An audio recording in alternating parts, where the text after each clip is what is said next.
د لوی او مهربان خدای په سپېڅلي او پاک نامه په هلمند کې 15,000 چرګوړي فارم لرونکو ته وویشل شوه. د هلمند ولایت کرنې او بولګول او مالداري ریاست لخوا د بولان د مالداري په فارم کې د چرګوړو د ایستلو فابریکې خصوصي سکتور ته د پانګونې په مخه سپارل شوي چې دا مهال دغه فابریکه فعاله ده او په تولید یې پیل کړی دی. سلام وخت بخیر، زه حمدالله همداد نیم او تاسو د اونۍ د باس د خبرونې اوریدونکي یاست. په دې خبرونه کې مو همدې موضوع ته ځانګړې کړې ده چې د هلمند ولایت د کرنې او مالداري ریاست د حیواني روغتیا عمومي مدیر انجینر محمد اسلم بشیر دوست صاحب سره مېلمه دی. انجینر صاحب تاسو ته ښه راغلاست وایي. خیر سه، مننه کوره ده. نو انجینر صاحب که پیل دیو کو دغه فابریکې په تړاو چې د څنګه فابریکه ده او فعالیت به څه دا فابریکه چې هچري ورته ویل کیږي، هچري په دې معنی چې په دې کې بریډر چرګان روزل کیږي. بریډر چرګان هغه ته وایي چې هغوی تخمي هګۍ اچي. نو هم د بریډرو چرګانو لپاره په دې هچري کې یو مناسب ځای شتون لري. همدارنګه کله دوی هګۍ واچي هغه بیا ځي هغه ماشینرۍ ته، کومه ماشینري چې چرګوړي باسي یا چوچیان باسي. نو د دغه ماشینرۍ ظرفیت چې دفتن موږ په دې هچرۍ کې لرو 250,000 چرګوړي په یو میاشت کې دوی ښکلی سي. همدارنګه د بریډر چرګانو د روزلو لپاره هم موږ دلته د تقریبا د 40,000-50,000 چرګانو د روزلو ځای لرو. په همدغه هچرۍ کې د دغو چرګانو د روزلو لپاره موږ یو فیډ میل لرو. فیډ میل په دې معنی چې د دغو چرګانو غذا هم دلته ځای په ځای دلته جوړیږي. نو هم غذا، هم بریډر چرګان او هم هغه هګۍ تخمي هګۍ او هم دغه ماشینري چې چک ماسټر ورته وایي چې هغه چوچیان را باسي. نو په تیرو څو کلونو کې بدبختانه چې دغه هچري فلج وه، یا د تحولاتو په وجه یا د جنګونو په وجه او یا هم د ځینو مسلکي کسانو د نشتون له امله، خو خوشبختانه چې په داسې وخت کې دا هچري فعاله سوه چې دلته د پاکستان لارې تړل سوي دي. دغه چوچیان یا دغه واړه چرګوړي به چې په فارمونو کې روزل کېدل دا ټول له پاکستان نه راتلل. اوس موږ ته له پاکستان نه یو چوچی هم نه راځي. ډېر اشد ضرورت و د موږ په خپل ملک کې چې موږ باید د چوچیانو هچري ولرو. خوشبختانه چې په یو ډېر ښه مناسب فرصت کې دغه چوچیان و به فارمونو لپاره د ضرورت په اساس راووتل. دغه هچري ته سامانالات مخکې راوړل سوي که نوي سامانالات ورته راوړل سوي؟ بلې، دا هچري ته سامانونه په تیر جمهوریت کې ټوله مجهز سوي وه. البته په جنګونو کې یو اندازه تخریبات پکې رامنځته سوي وو په تحولاتو په دې هغه کې چې بیا له خصوصي سکتور سره په د یو قرارداد په اساس باندې هغه ورغول سوه او خصوصي سکتور په هغې کې پانګونه وکړله چې له هغې نه مکمل نظارت چې ده د کرنې ریاست یعنی امارت اسلامي له هغې نه نظارت کوي او خپل مسلکي کادرونه له هغوی سره د دغه په تولید کې وګه په وګه همکاران دي تر څو د هلمند د فارمونو د چرګوړو اړتیا پوره کړي. بله، نو دلته مسلکي کسان هم بدن نه ګمارل سوي دي، د مسلکي او فني کسان ورته شته؟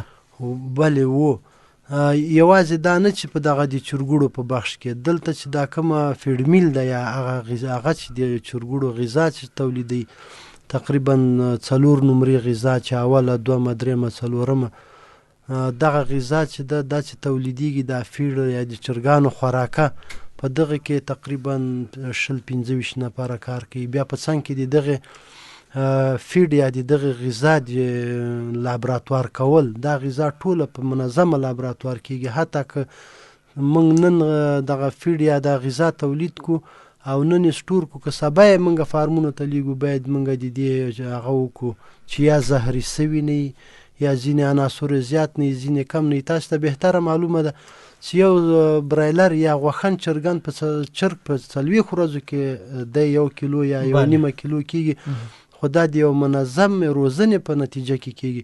نو هلته یو لابراتوار د دې لپاره شتون لري، په هغې کې 18 نفره کار کوي. همدارنګه په دغه چک ماسټر هغه چې دي د ماشینري چې ده په کمې کې چې موږ 2.5 لکه هګۍ ږدو او بیا چوچیان ورکوي، په دې کې 15 نفره منظم کار کوي.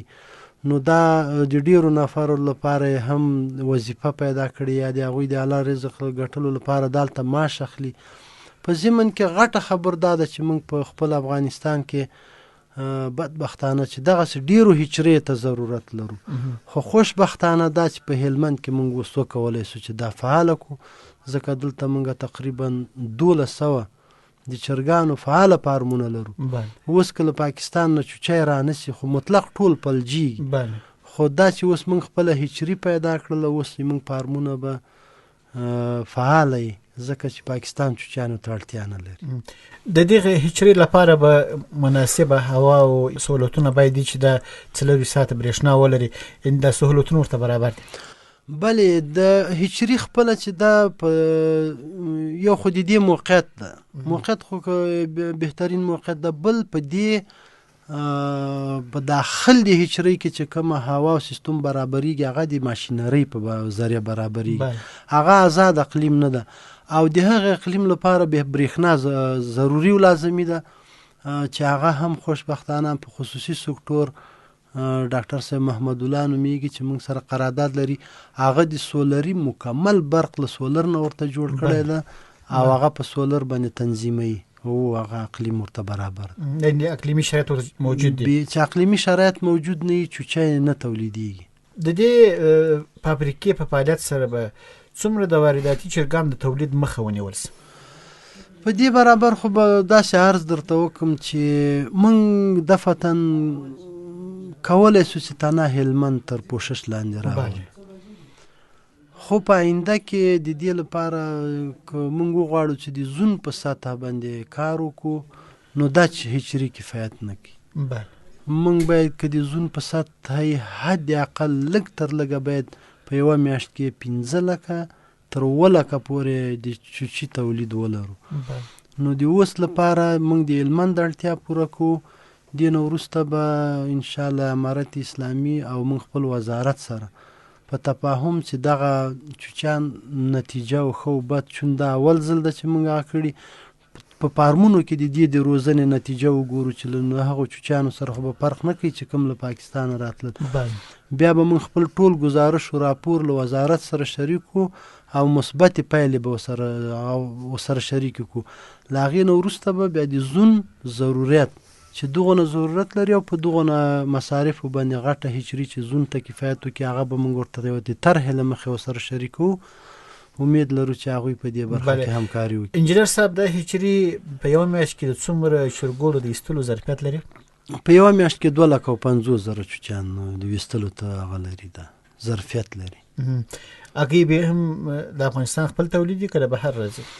د دفعتاً لپاره چې کوم چوچیان موږ تولید کړي دا هګۍ له ترکیې نه موږ راوړي دي او موږ غواړو چې د ترکیې هیواد نه به بریډر چرګان نه هغه چرګان چې هغه تخمي هګۍ اچي هغه مو چې راوړو، بیا نور له ترکیې نه موږ هګۍ نه راوړو، بیا به هغه هم دلته هګۍ اچي او بیرته به په ماشینرۍ کې ایښودل کېږي. دفعتاً موږ بریډر چرګان نه لرو. د بریډر چرګانو شتون ته اړتیا ډېره ده. بیخي اړتیا دا هچري جوړ همداسې ده چې باید په دې هچرۍ کې بریډر هګۍ واچي بیا مې ماشین کې کېښودل شي. متاسفانه چې موږ د بریډر د تولید یو مرکز هم په ټول افغانستان کې نه لرو. نو موږ به د بریډر چرګان له ترکیې هیواد نه که خدای کړي وراوړو، بیا به هغې نه موږ هګۍ اخلو، تخمي هګۍ، بیا به په همدا ماشینرۍ کې ږدو. بله، د بریډر چرګان مثلا کله چې د تخمي هګۍ اچي دغه هګۍ بیا ډېر مثلا 100 بریډر چرګان کولی شي چې په 100 هګۍ واچي؟ بله، د هر چرګه تاسو فکر وکړئ د نسل ورایټۍ ته په کتو سره د هغوی د ژوند تر پایه د هګۍ تعداد معلومي. و دوی هګۍ اچي، ډېرې هګۍ اچي. د نورو عنعنوي چرګوړو سره فرق شته؟ فرق ده، هو دا خو چې دی فرق دا ده. اوس عنعنوي چرګان چې موږ په کورو کې ساتو چې وطني ورته وایو، هغوی چې د په یو آزاده فضا کې غذا خوري، یعنې هغه متوازنه غذا نه ده. کېدای شي یو ورځ هګۍ واچي په سبا یې وانه چي، کېدای شي یوه هفته هګۍ واچي بل هفته د دوی کلسیم او د وجود عناصر کم شي نور هګۍ نه شي. مګر دغه چرګې چې دي دا روزانه هګۍ اچي چون دې ته متوازنه غذا ورکول کېږي.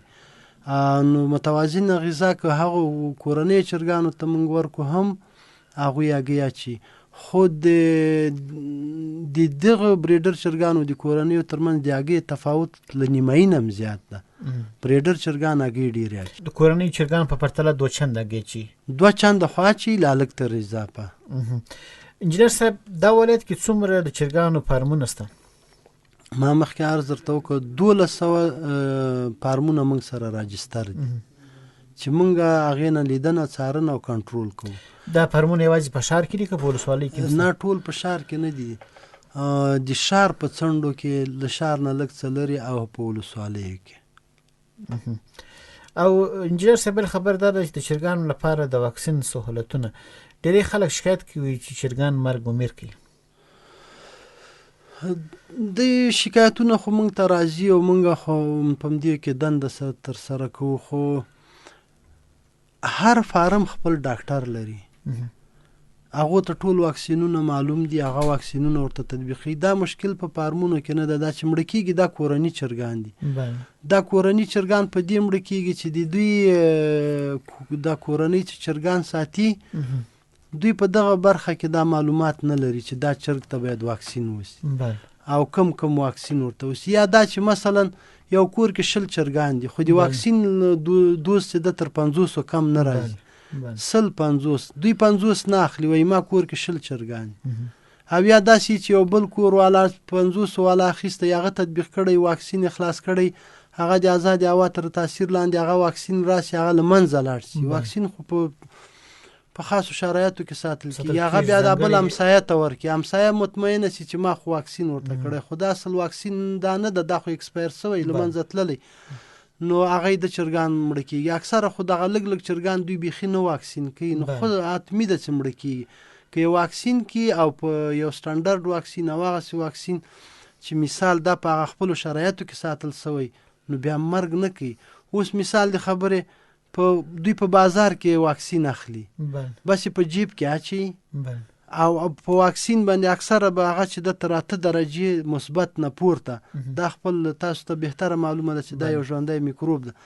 نو دا ته فکر وکړه چې د جوزا میاشت ده چې له بازار نه ته تر چانجیره پورې یا مثال تر نادلي پورې یا تر ګرمسیره پورې د ګرمې هوا څخه متاثره کېږي، متاثره نه له منځه ځي، حتی دا بیا چې د بد تاثیر کوي، سرچپه تاثیر کوي. نو دغه عوامل دوی په نظر کې نه نیسي، د تداوی په برابر دوی خپل چرګان ډیر غیر منظم تداوی کوي یا نه تداوی کوي، نو دغه وجه ده چې مرګ و میر منځته راځي. بله، یعنې د چرګانم د چرګوړي په حالت کې باید دی واکسین سي که چې لویان چرګان سي واکسین ګټه ورته کوي؟ نو مختلف مراحل دي. واړه چوچیان چې اوله واړه چوچیان له دغه مرحلو نه واکسین شروع کېږي او 8 دورې واکسین چې بیا ځینې چرګانو ته 8 دورې نه کېږي، مثلا دا موږ چې دا غوښن چرګان ورته وایي دا زر غټېږي، کېدای شي 3 مرحلې ورته تطبیق شي، کېدای شي 4، خو لکه دا بریډر او یا دا کورني چرګان تر 8 مرحلو پورې که عمر تقاضا یعنی د تر اخره عمره ساتي نو 8 واکسین 8 هغه ورته کېدای شي. انجینر صاحب که د اټکل له مخې ووایي چې د ورځې هلمند کې څومره اندازه چرګان بازار ته د عرضه کېدو اړتیا لري؟ ښه پوښتنه دې وکړه، دا خو موږ ته بیخي معلومه ده، 10000 کیلو د موږ د هلمند اړتیا ده روزانه، 10000 کیلو خپله د دې ښار او شاوخوا منطقو هغه کېږي، دا 10000 کیلو چرګان ضرورت ده ورته. بله، یعنې 10000 کیلو چې باید هره ورځ دغه د چرګانو اتحادیه چې ده دا د امارت اسلامي تر نظارت لاندې جوړه شوې ده، هغوی چې بازار ته چې هغه چرګان عرضه کوي، د غوښن چرګان، هغو نه روزانه موږ خپل راپور غواړو. نو په اوسط ډول چې موږ دا راپورونه د میاشتې سره جمع کړي دي او اوسط هم راښکلی 10000 کیلو چې د هلمند ضرورت. بله، که دا ډول فارمونه زیات شي موږ کولی شو چې د ورځې 10000 کیلو چرګان تولید کړو؟ تولید خو اوس د موږ تر 10000 زیات ده، خو دا اضافي چرګان چې دي بیا موږ نور ولایتو ته ځي. موږ خو چې هر څونه وغواړو په هلمند کې تولید زیاتولی شو، خو چې د بازار تقاضا برابري، چې تقاضا نه بیا چرګان چې دی تاوان کوي، نرخ ټیټ راځي. اوس عرضه او تقاضا چې سره برابر نه خو تاوان کیږي. اوس که چیرې موږ پوه شو چې تقاضا زیاته ده، 10000 نه 1 لک 2 لک 3 لک کیلو موږ تولیدولی شو، خو تقاضا ته په کتو سره مثلا که تقاضا شتون نه لري خو یو کیلو چرګ چې مثلا که 100 افغانۍ ته راغی بیا فارمدار تاوان کوي. نو د تقاضا په تناسب باندې موږ تولید کوو او هغه بیا بازار ته عرضه کوو. بلې د تقاضا تناسب چې هر څومره په هغه اندازه باندې وو هغه تقاضا یې همغونه فارمونو نه راغوښتل کېږي، حتی دا چې دا فارمونو ته چې دا واړه چوچیان یا چرګوړي ورچول کېږي دا د تقاضا په اندازه ورچول کېږي. که تر دې زیات سي بیا بازار تقاضا نه وي، هغه چرګان خو تا ته بهتره معلومه ده چې 40 ورځې نه بعد د دې ساتل بیا ډیر تاوان کوي، ځکه دوی ډیره غذا خوري او غذا هم قیمتي ده. اول ته بیا اخر کې چې خرڅ کوي فارمدار تاوان کوي په دې برابر. دا محل د پاکستاني او ایراني کاټینی چرګانو څومره مخنیوي شوی دی؟ مثلا په خوا خلکو دا شکایت کوي چې دی په حدیث لا ورته چې مړه چرګان وړل کیږي او بیا په بازار کې غوښه پلورل کیږي، د دغه مخنیوي څومره شوی؟ هغه خو موږ مطلق بند کړی دی. د افغانستان په سطح د چرګانو اتحادیه یو شتون لري او هغه له وزارت سره وګه په وګه کار کوي. اوس که موږ ته د همسایه هیوادونه اجازه راکړي چې موږ خپل چرګان دوی ته ورکو، موږ دغه توانایي لرو چې د دوی ملکونو ته چرګان ورکو، موږ د ملک ټول هغه د چرګانو د غوښې ضرورت مطلق پوره سوی. نو که هغه چرګان حلالي او که حرامي موږ ته ضرورت نشته چې راپرېږدو، هغه موږ بند کړي دي. هغه چې مثال تاسو په کانټینرونو کې لیدل چې منظم به حلال سوي و، منظم به پاک سوي و، هغه پروسس اوس موږ خپله په افغانستان کې کوو. که موږ نه همسایهګان وغواړي موږ هغه رقم چرګان له دې ځای نه هغوی ته ورلېږلی سو. نو لهذا د موږ د ملک په دې برابر خودکفایي په حال کې وو، له خودکفایي لا لږ ورپورته یو. ما درته وویل که همسایهګانې موږ نه وغواړي موږ دا آمادګي لرو چې د دوی ضرورت ورپوره کړو. نو موږ کانټینري چرګانو ته ضرورت نه لرو، هغه مطلق بند دي. بله، یعنې په دې سره به یو ډول د مریضیو مخه هم نیول سوی وي، د چاپېریال په ښکلا کې به هم اثر کړي. ګوري هر څه چې له همسایه هیوادونو نه راځي، تاسو ته بهتره معلوم ده چې موږ په سرحدي ګمرکونو کې منظم لابراتوارونه نه لرو. د پتن که یې لرو ډیر پرمختللي نه دي. نو دا موږ ته نه معلومېدل چې دغه چرګان په کومو امراضو ککړو چې دوی حلال کړي دي. طبیعي خبره ده. او بل دوی ته کم واکسینونه سوي. داسې اوس موږ په دا بریډرو کې کله چې دا بریډر چرګان ټولې هګۍ واچي او یا لایر یو بل هغه د چې هغه هګۍ اچي، هګۍ دا بازار کې چې خلک رانیسي دا د لایر چرګانو هګۍ دي. دوی چې کله آخر عمر ته ورسیږي د دوی غوښه باید ونه خوړل سي. دوی حلال کړلی سي، په ځمکه کې باید ښخ سي. نو دوی هغه چرګان چې بریډر و لایر و هلته به یې هګۍ او ټول هغه به یې پوره کړه، د دوی ملک چا نه خوړل، هغه به یې موږ ته رالیږل. هغه افغانان ورسره خبر نه و چې دا مثلا د خوراک نه دی یا څنګه دی. نو هغه موږ مطلق بند کړ. یا به ژوندي بریډر راتله، ژوندي به لایر به راتله، دلته به په دا میلو کې خرڅېدل. د هغې غوښه چې د توکسیک خاصیت لري، زهري خاصیت لري، موږ ټولو میلو نه بازارونه هغه هم ټول کړه، حلال مو کړه، په ځمکه مو ښخ کړه، خلکو ته عامه پوهاوی ورکړه چې د دې چرګ خوړل ستاسو لپاره زهر دي. نو هغه که په کانټینر کې دي که ژوندي دي هغه مطلق موږ بند کړي، هغه مضر دي د انسانانو لپاره. ځینې به وي چې مضر به نه وي، خو د موږ ورته ضرورت نشته په ملک کې، ځکه موږ خپل فارمداران باید خپل چرګان خرڅ کړي تر څو ګټه وکړي، فارم یې وچلېږي. نو موږ هغه بند کړي. عایداتي سرچینې زیاتې شي په حال کې. بلې معلومه خبر ده چې یو فارمدار په چرګان روزي څونه نفر په دې کې په مستقیم او په غیر مستقیم ډول کار کوي. همدارنګه دا پیسې یو دوران پیدا کوي، څوک دانه رانیسي، چا نه چوچی رانیسي، په چا غوښه خرڅوي. د دغو پیسو دوران په داخل د دې ولایت کې ده یا په داخل د افغانستان کې ده. دا خپله یو چرخش د پیسو ده چې دا یو بهترین اقتصادي دوران ده. ډیره مننه. که دا ډول فارمونه زیات سي، څومره کسانو ته به د کار کولو زمینه برابره سي؟ یعنې په مستقیم او غیر مستقیم ډول باندې به د څومره کسانو د کاري فرصتونه زیات سي؟ اوس که یو فارم کې موږ او تاسو فرض کړو چې 10 نفره کار کوي، اوس 1200 موږ تیار لرو. نو خو هر فارم تقریبا 2000 14,000 دا خو مستقیم کار کوي. دا چې بیا دوی دا چرګان رانیسي په بازار کې خرڅي، هغه سره یو شاګرد کار کوي دا.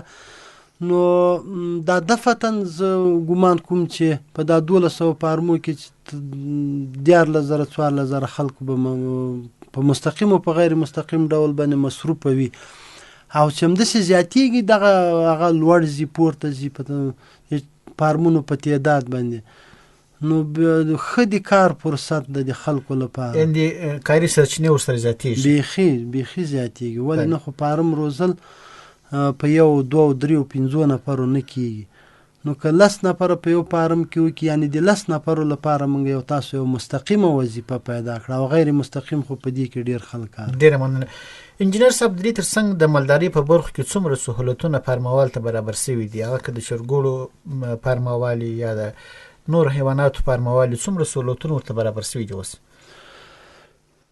ګورې یو غټ سهولت خو دا ده چې تر اوسه پورې موږ فارمونو نه ټیکس و مالیه نه اخلو په نوره دنیا کې له فارمونو نه دونه ټیکس و مالیه اخیستل کېږي چې هغه ډېره زیاته یا مثلا خو د دوی په عوایدو باندې مستقیم تاثیر لري موږ نه له اوسه موږ رقم فارمونه لرو د مایانو فارمونه لرو د چرګانو لرو د شیري د شیدو د غواګانو لرو د خوسکیانو یا د ګلګیانو لرو د بزو لرو اول غټ سهولت چې تر ټولو غټ سهولت دغه ټیکس و مالیه ده یعنی که دغه ټیکس و مالیه چې دوی ته دولت پرېږدي په دې د دوی تداوي د دوی تعمیر د دوی روزنه دا هر څه په دې کې نو دغه اول سهولت ده دویم دا چې داسې یو مرض چې له مثلا FMD یا مثال د چرګانو ټوغکۍ دا چې راسي موږ دستي له وزارت سره هغه کوو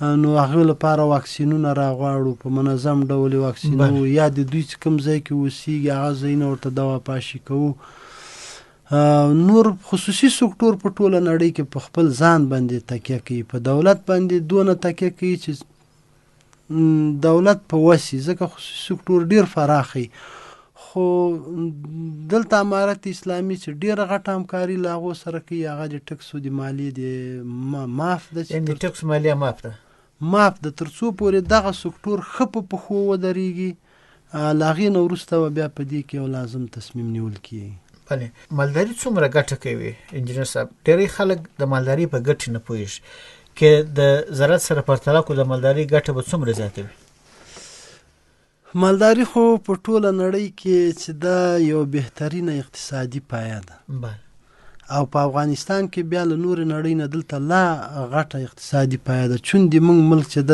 زراعت او مالداري لکه پخوا چې اټکل کېده 80% خیر اوس په لږ مالداري باندې تکیه تر پخوا کمه سوې ځکه چې افغانانو اوس صنعت هم وپېژانده او کاروبار ډېر هغه یې وپېژانده د موږ د ملک اقتصاد اوس هم 80% په مالداري او په زراعت ولاړ نو چې 80% زراعت او مالداري خو نیمایي دي د زراعت چې د بیا مالداري ده او بیا دواړه دلته سره تړلي دي څوک چې زراعت کوي ځمکه لري خو مالداري م ورسره کوي نو لازم و ملزوم دي سره زراعت و هغه نو که بیا سره جدا کو نو معلومه خبره چې 15% اقتصاد د افغانستان د هغو خلکو چې کرنه کوي او مالداري کوي په دې باندې ولاړ بلې یعنې ګټه د زراعت په پرتله دوه چنده درې چنده ده زراعت په پرتله یې ګټه په دې ډېر ده چې په مالداري که لږه توجه ورته وسي ژر حاصل ورکوي او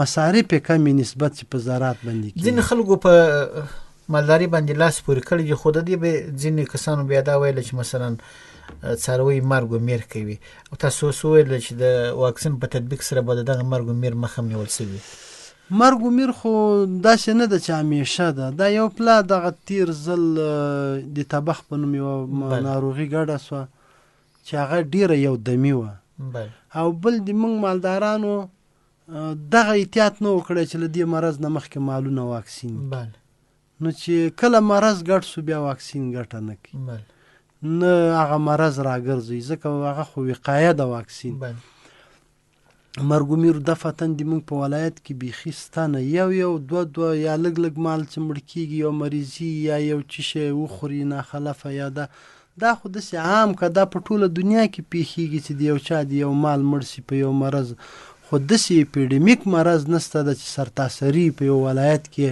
سرتاسري مرګ وکړي یوازې تبخ چې په تیر اوړي کې راغلی سوی و هغه هم د فارمدارانو د مالدارانو د بې احتیاطۍ له وجې نه چې دوی خپل مالونه نه واکسین کړي. دا هیڅ په دنیا کې نشته ده چې دولت د لاړ سي د هر چا کور نه د مال راوباسي دی ورته واکسین کړي. واکسین ما مخکې عرض وکړ چې یوازې ټکس و مالیه چې دولت درنه نه اخلي، ته باید خپل مال خپله واکسین.